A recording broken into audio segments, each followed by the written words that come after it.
love. Yep, you got that right. We're talking about love today. So recently I've taken some religion and some family life classes, and guess what? We've talked about love. I recently discovered that in Greek, there are actually 4 different types of love. How cool is that? So each of the loves is unique and different. That each encompasses a certain aspect of love that in English we don't typically differentiate from. The first one I'm going to talk about is philia. Simply put, philia is the friendship love. It's also referred to as brotherly or sisterly love. This is the love of friends and equals. The second is storge, familial love. This is also affection. It's the love of parents for their children. It also comes the most naturally. The third love I'm going to talk about is eros, or romantic, erotic, or sexual love. It's the feeling of passion for someone, for your romantic partner in most cases. It can be a good thing, but this type of love can also be bad. In the words of C.S. Lewis, it's often all about need, and it's more about the person who's feeling sexually attractive than it is about the person who's the focus of that love. In other words, this type of love can be selfish at times. Lastly is agape, which is pretty much the complete opposite of eros. It is the noblest of all the loves. It is Christ-like love, or charity, as it's often referred to in the scriptures. This is a love for all mankind. It's unconditional. Really, really the best of the best.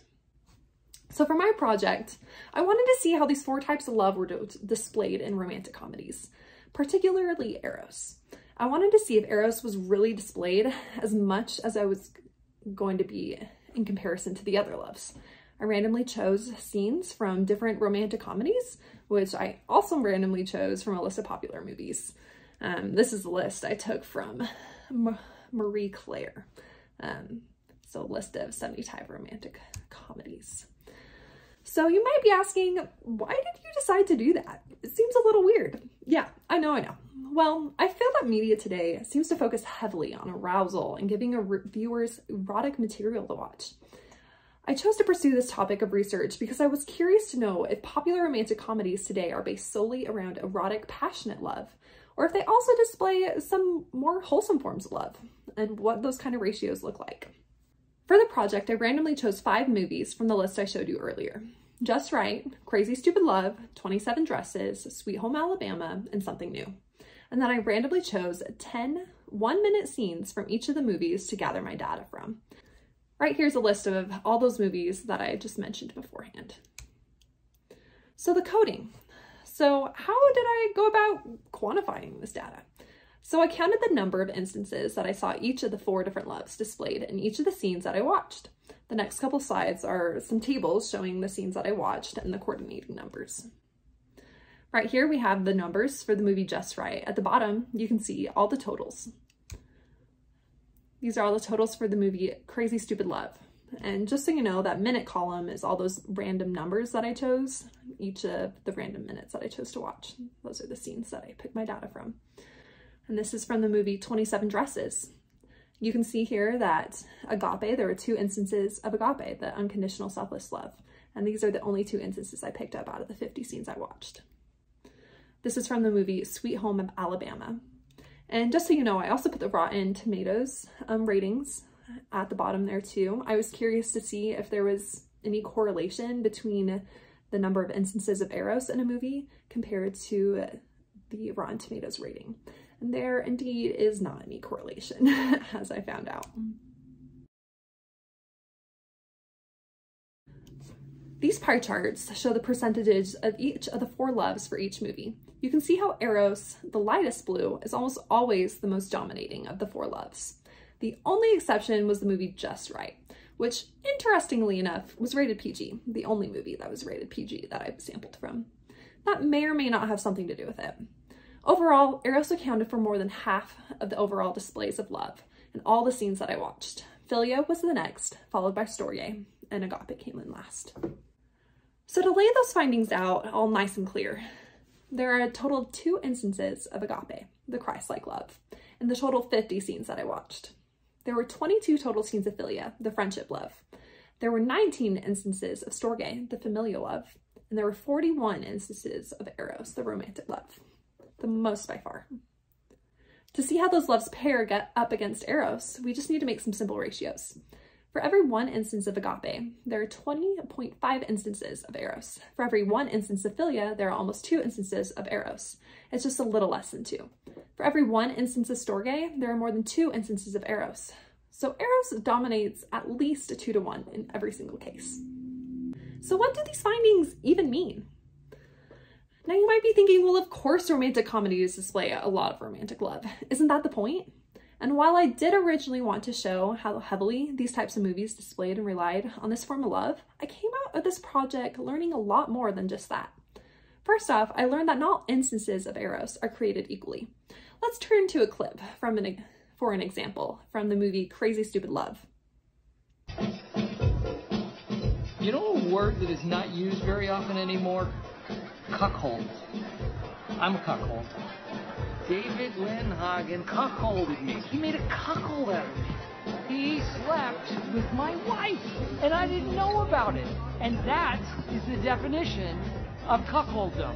David Lindhagen took my wife and slept with her. In one scene, we see the husband complaining about his wife, who had a romantic affair with a coworker. Yikes. Now let's watch a scene from the same movie, but see how differently love can be portrayed within the same movie. I met my soulmate when I was 15 years old. We went out for ice cream. After, my dad started teasing me about my first date, the way dads do. And I told him, Dad, it's no big deal. I'm gonna be going out with a lot of different girls on a lot of different dates. And that is the first time that I ever lied to my father. I met my soulmate when I was 15 years old, and I have loved her every minute of every day since I first bought her that mint chocolate chip cone. Isn't that the sweetest declaration of love? So now we see that love is portrayed differently in every movie, and even with the same movie, we can see differing forms of eros.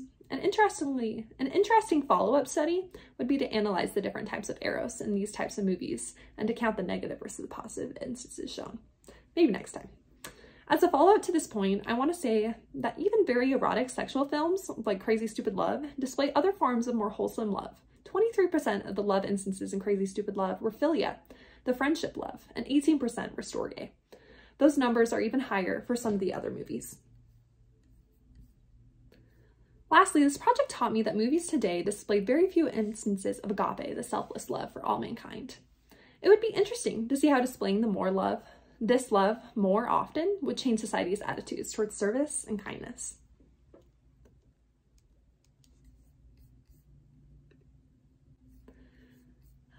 So, I know, what's with all the romance? Well, you tell me. Romantic comedies are pretty popular today, but why?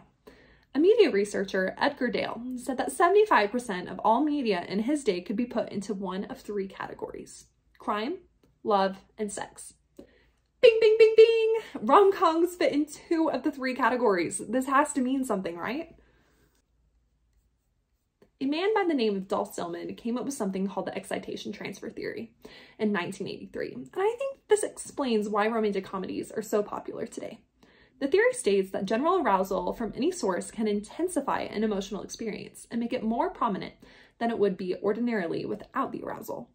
So movie scenes displaying eros, the hot and fiery kind, excite viewers and heighten their emotional experience, leading them to enjoy the movie even more. You may think there's nothing wrong with getting a little excited or aroused here and there, but I personally think it could have some negative consequences due to the effects caused by the cultivation theory. The cultivation theory was founded by a man named George Gerbner. His theory was that the more and more we spend with media, the more and more time we spend with media, the more it will shape the way we view the world. So if people are spending their time watching rom-com after rom-com filled with lots of hot and spicy scenes, they're going to start to expect that in their own life. They will think that those movies represent reality. While maybe we will have some hot and spicy moments at some point, love is not just that. It is so much more. People who focus so much on eros, the love that arouses and excites, are going to start underappreciating the other types of sweet and simple loves, the philia, the storge, and the agape. And that would be really sad for everyone. So to wrap everything up, I hope you take away a few key points. 1, there are 4 types of love: eros, philia, storge, and agape. Second, eros. The romantic love is the most common in rom-coms, but the other loves are consistently displayed as well.